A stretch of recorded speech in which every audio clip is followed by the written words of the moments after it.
This episode was recorded in December of 2019. Since then, Lightspeed launched a $398 million IPO in New York and Toronto, made multiple acquisitions, and is being called the next Shopify. This is the story of how it got to where it is today.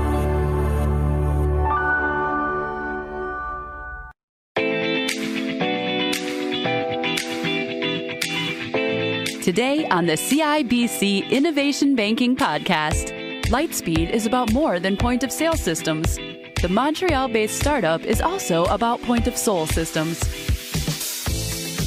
The value of creating seats at the table for different perspectives is that everybody has their own particular viewpoint, their own particular background, and we all have a different lens upon which we will see a particular challenge or circumstance. When you make sure that there is diversity amongst all of the stakeholders at a table, and you make sure that inclusion is a part of your ethos, you're going to have an issue challenged by multiple dimensions, and I think you're going to come up with much richer solutions. On this episode of the CIBC Innovation Banking Podcast, CEO Dax Dasilva discusses the importance of diversity and coming together for a good greater than ourselves in creating corporate success. Here is Michael Hainsworth.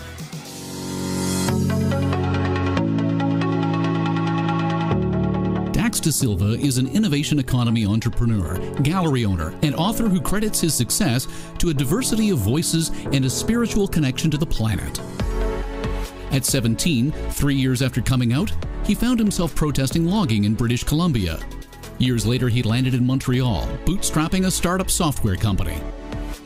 We met at Never Apart, a gallery and event space designed to bring people together to discuss how to build leaders that inspire, how nature plays a role, and his book Age of Union, Igniting the Change Maker. We began by talking about what he calls the 4 pillars of unseparation.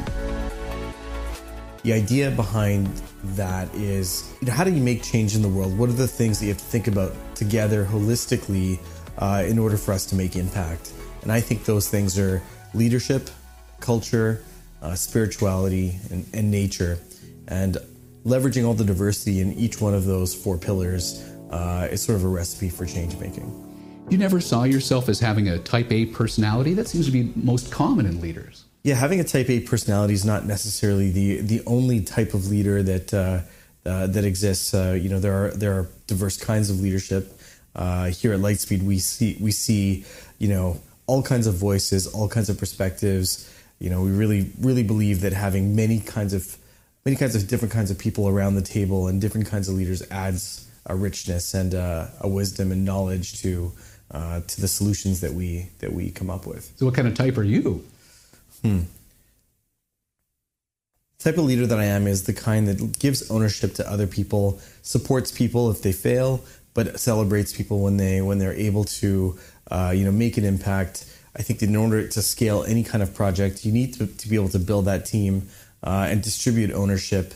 As a leader, you need to be able to bring people together and be the glue that brings everybody onto one vision. You write about leadership diversity. What does that mean to you? Leadership diversity is all about making sure that you have place at the table for a lot of different kind of viewpoints. That's really key in having the rich solutions that you need to solve today's and the company's complex challenges.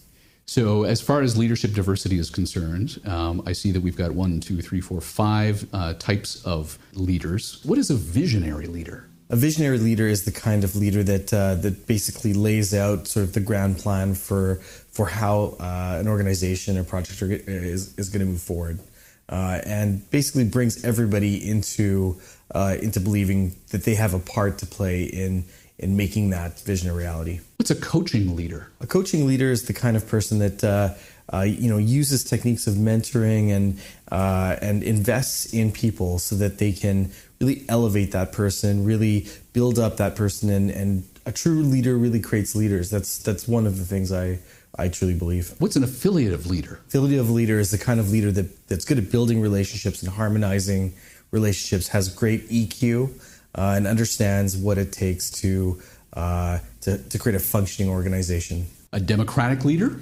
democratic leader is a leader that is able to build consensus and be able to move the organization in a particular direction by getting everybody's buy-in. Pace-setting leader. So a pace-setting leader is the kind of leader that's the drumbeat of an organization that continues to push. So whereas some of the other leaders are about bringing people together and about setting a vision, there's others that are pace-setting that make sure that an organization is able to move and produce results. And so then, of all of these leaders, which one is you? I think I'm a combination of some of these types. I would say that affiliative leader is one that I relate to. I think somebody that looks for consensus and one that is able to coach and bring out the best in people, uplift and elevate. True leaders create leaders. How so? So I think in this age of Instagram, you have everybody that wants followers. What I think a true leader wants in any organization is a true leader wants to create leadership in others.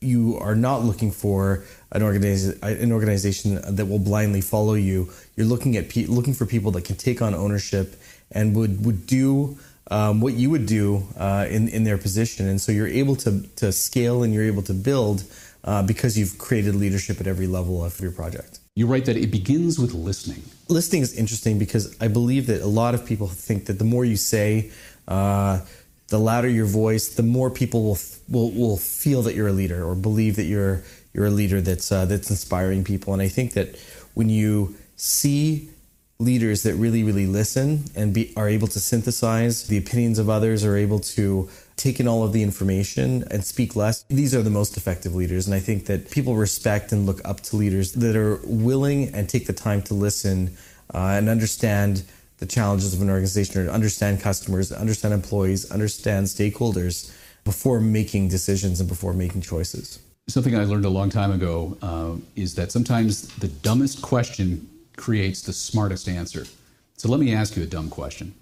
Explain the value in creating seats at the table for different perspectives. The value of creating seats at the table for different perspectives is that everybody has their own particular viewpoint, their own particular background, and we all have a different lens upon which we will see a particular challenge or circumstance. When you make sure that there is diversity amongst all of the stakeholders at a table, and you make sure that inclusion is a part of your ethos, you're going to have an issue challenged by multiple dimensions, and I think you're going to come up with much richer solutions. Sharing ownership is described as a means of creating results-oriented outcomes. Sharing ownership is really necessary for an effective leader because you can't do it all on your own. You're going to have to, as you scale your company or your project, you're going to have to give up things, even things that you love, in order to be able to move to the next level. You may have to specialize. You may have to find the thing that the company most needs from you, and so that may mean giving ownership to other people, trusting other people in your organization, so that they can thrive, and that you can take on things that are necessary for your own personal reinvention. And so as part of that, it's important to develop a community of allies. You have to develop a community of allies. You have to be a source of energy for all of the people in your organization. You need to get buy-in from everybody that you've brought into the project on every new sort of direction that you're embarking on. So how do leaders communicate and build energy around their vision? Leaders can communicate and build energy around their vision by, being the model for everybody that's involved. When you as a leader believe in something and you show passion for something, that's contagious. People often look to you for how to behave. If you walk around and you look pensive, you look worried, everybody's going to model that. But when you bring passion, when you bring a lot of energy, when you bring a lot of drive, when you bring belief in the face of maybe a large challenge or a large project within your company, that can be really positively contagious. How did you learn that lesson? So I learned the lesson of being the source of energy or modeling the energy you want to create in an organization by looking at great leaders, and seeing how they behave, and starting to understand that, whether you're in a crisis or whether you're in good times, people look to you and you take their cues from how you behave. it becomes intuitive that that the way you act has an impact on your organization, has an impact on the way that people behave and how they treat one another, and that you can have a real positive impact if you model the right behavior and if you show passion for what you're doing.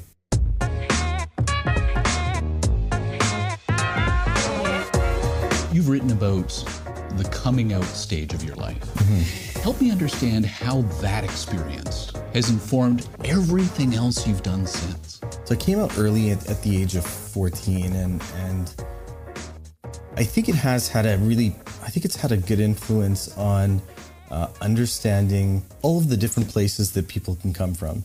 I think it's, as a person from the community, from the LGBTQ community, you kind of see the world as an outsider, and I think it helps you empathize with others and from where they come from other perspectives, and then finding value in other people's contributions, understanding that we're not all the same, understanding that the difference can be a teacher. I think these are all important lessons. I do think that every leader brings their own journey into how they form projects and the imprint that they put onto projects. And I do think that, company culture does come from the top. The culture of Never Apart comes from a lot from my experiences and from the experiences of people that have become leaders within these projects. So things that I've experienced in the way that I express them does have its fingerprints on how things evolved in these projects. And the greatest benefit I think that it's probably brought is making sure that everybody gets a fair shot. I like to describe you as a philosopher CEO. What do you think of that? The book that I just put out, Age of Union's got a lot of personal philosophy. A lot of that came from this space, Never Apart, and the manifesto I kind of wrote for that, the intention going into that this project, but also 14 years of kind of hyper growth at Lightspeed. You kind of end up having to be a philosopher in order to go through all the ups and downs, all the different parts of the journey.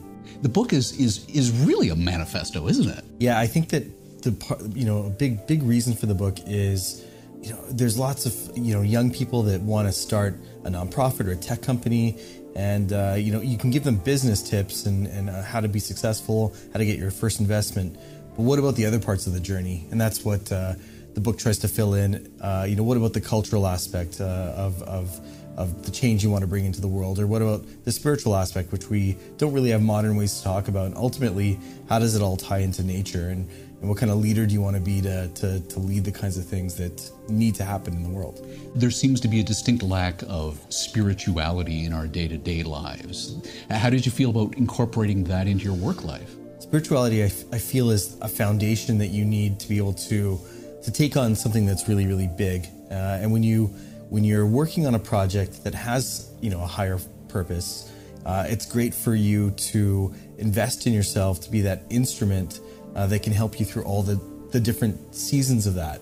And so I think that spirituality is as simple as knowing about the greater unity of everything, and also the greater purpose of everything. You describe an age of union as one that would be a celebration of creation. Yeah, I think an age of union for me means that we actually celebrate all of the things that we have on this planet and make sure that the things that we do are more thoughtful of everything that exists here. I think that very often we care about our smaller circle, and the wider you can cast your empathy or your compassion, the more you care about other species, other ecosystems, ultimately, people far away from you, in other countries. I think these are all elements of us becoming, more conscious, as a society. You write that we hunger for a sense of spirituality. Yeah, I think in this day and age, people don't know how to access spirituality. I think we are in the age of the selfie, where and there's nothing wrong with this moment of individualism, because people are more empowered individually to do that much more. You can reach a huge audience on social media. You can do all of these things to invest in yourself. But there's this other element, which is your spiritual element, that I think we want to tap into, because I think that's that's an inner strength that actually helps you do things that are for the greater good, for a greater purpose. And just doing things for yourself is, at the end of the day, becomes more empty. I think doing something that contributes something is something that we all want to do. You say as well that when you built Lightspeed, you wanted it to be as much about culture as code. Mm-hmm. At Lightspeed, we like to say that the company is built around culture just as much as it is around code. Culture is something that we're all beginning to recognize is really important to have at a company. But what does it really mean? I think that when you think about how people treat each other, how people leverage all of our different experiences that collectively and utilize that in a healthy way to be able to accomplish something that none of us could do on our own. I think that's a part of culture that we can use to create something bigger than all of us. I love that Dasilva is Portuguese for forest, and throughout the book, trees, seeds, forest, a recurring metaphor, a recurring theme. We should probably have a lot to learn from trees. I think I grew up in BC, which is a place where you can see some majestic natural beauty, and to be silent amongst trees, to feel connected to nature. Something that when you're in the city, working at a tech startup, it's easy to lose touch with these grand cathedrals of forest groves that if you travel into the mountains or into the west coast of Vancouver Island, which I often refer to in the book, these are ancient beings that have lasted centuries, and I think we feel good when we feel more connected to forests and to these natural ecosystems. The concrete jungle is an exciting place for a human being, but a true meditation of walking through a forest and enjoying nature and soaking up that natural beauty, something that I think is good for the soul. Something that you learned very early on at 17? Yeah, I think that as a teenager, witnessing some of the clear cutting that was happening in British Columbia, it I think made me aware, just as many young people are being made aware of the destruction that we cause on the planet.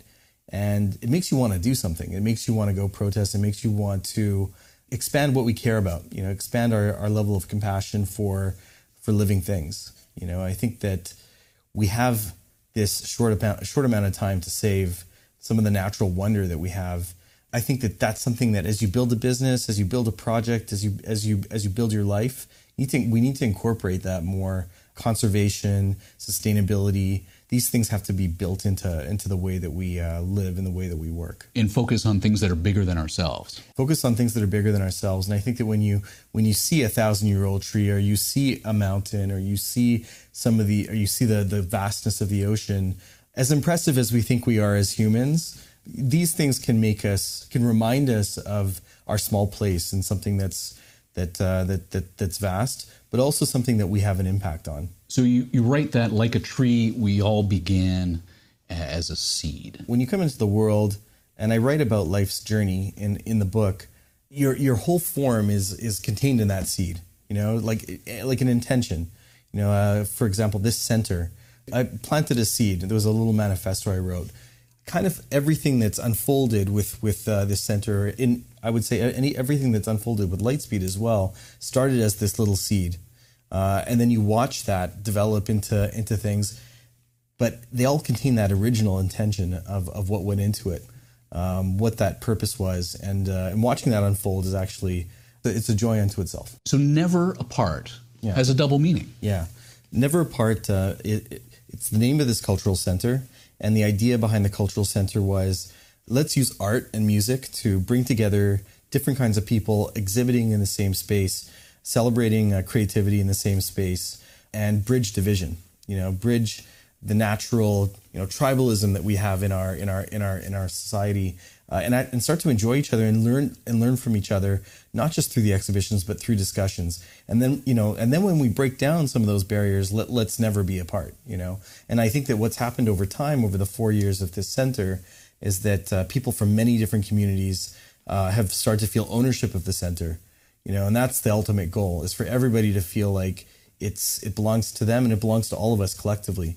And I think that the other sort of meaning to it is, the center was started by a number of people in the LGBTQ community. And as I just shared, the mission of Never Apart is, there is a greater mission. It's not just an art gallery. There's a sort of a spiritual calling of trying to bring people together. And for the LGBTQ community, who's often by many communities been told, we're not a part of spirituality. It's a kind of a vow for us to never be apart from that mission that we, I think, have as well. You're right that creating a better world doesn't happen overnight. There's a big lack of patience in the world. It's a very instantaneous society, and Lightspeed did not happen overnight. It's 14 years. We're going to go on 15 years. Never Apart. Happened over. We're going to be celebrating 5 years next year. These things, they start as little seeds and they unfold, and you learn from them. And I couldn't have written Age of Union if it hadn't been for the 14 years of Lightspeed and the 4 years of Never Apart. I wasn't ready to write that book. I wasn't ready to start Never Apart until I had done 10 years of Lightspeed. So things are not created overnight. And I think you have to have the patience with projects to let them reveal themselves. And that does take time. And that's not because the project takes time. I think it also takes time for you to be ready for different seasons, different elements to come to the fore, different parts of your authentic self to start to materialize in a project or in an initiative, or for you to join something. There are seasons for everything, and I think things don't happen instantaneously as much as we would like, except if you're let's say a video on TikTok. Or So what season are you, Dax Dasilva, in right now?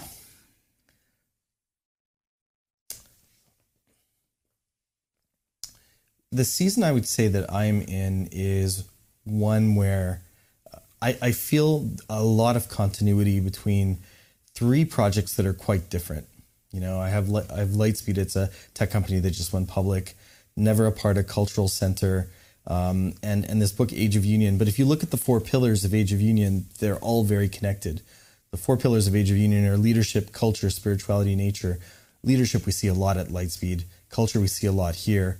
And spirituality and nature are things that are core to me, and things that I want to, in this stage and in this next stage, bring them all together and start to be able to talk about them holistically. Because I think that we, as humans, love to put things into boxes, and I feel like the solutions to some of our problems are to unseparate these things and start to think of them holistically. So that's sort of the stage I find myself in. I feel like some of these things are starting to become whole.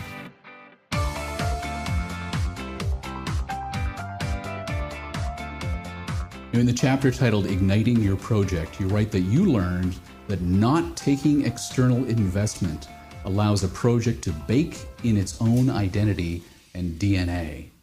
How so? Yeah, not taking investment does allow you to build up your own DNA and your own identity.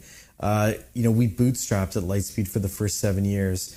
In the time since, we've been able to take on different investors. We've been able to do 7 or 8 acquisitions from companies all over the world and I think that we've been able to be successful at that because we really know who we are.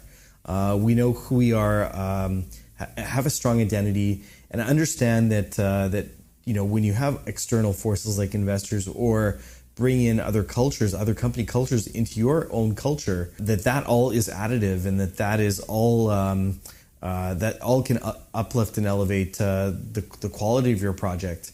When you bootstrap, you have more time to really know what you stand for, to really build a set of values, and build a way of operating that is uniquely your own. So at what point does external investment become necessary? External investment becomes necessary when you found that product market fit, when you've proved your revenue model, and you want to pour gas on the fire, and you want to really build the network that's going to help this project go to the next level and be significant. So why did you choose CIBC Innovation Banking? So CIBC Innovation Banking was, a great partner for being able to do the kinds of things that we want to do when it comes to M&A, and acquisition. It's one of our strategies. We have an organic growth strategy and an M&A strategy, and CIBC has been a great partner in allowing us to execute on that vision.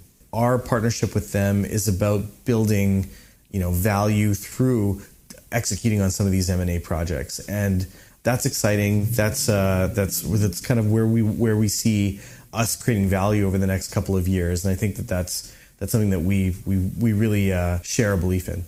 So if there was one thing from your book that you wanted to pass on to an entrepreneurial startup leader, what would it be? The one thing I would pass on to any entrepreneurial leader is in order to scale what you're doing, is to share ownership with others, build that team. But I would take it one step further. Sharing ownership with others, yes, that's one way to start to be able to scale, but invest in yourself spiritually and share ownership that way. If you put everything on your own shoulders and you take on the entire burden, that might feel great when you have a big success, but when you're experiencing the failures that happen every day, that's going to be really hard to do if you haven't invested in yourself as an instrument. And I think that sharing ownership with others is important, but also having that foundation, that spiritual foundation, no matter how you come to it, everybody will have their own journey. That, I think, those two things are ways that you can build something without having all of the pressure, all of the burden on you. And I think it brings more joy and more purpose to what you're building. So diversity's always been such a core part of our ethos at Lightspeed. The original team was all from the LGBTQ community, and as we brought more people into the fold, as we expanded our team, we made sure that every single person had a fair shot of doing, the best work of their lives, and that we always valued every kind of person that joined the team. And so it's been a part of our success, and it's definitely a part of our DNA. Learn more about the innovation economy, how to build a minimal viable product, why letting go of 2/3 of your clients can pivot your startup for greater success, and how to build a global footprint by leveraging a foot in the door. Subscribe to the CIBC Innovation Banking Podcast with Michael Hainsworth at cibc.com/innovationbanking.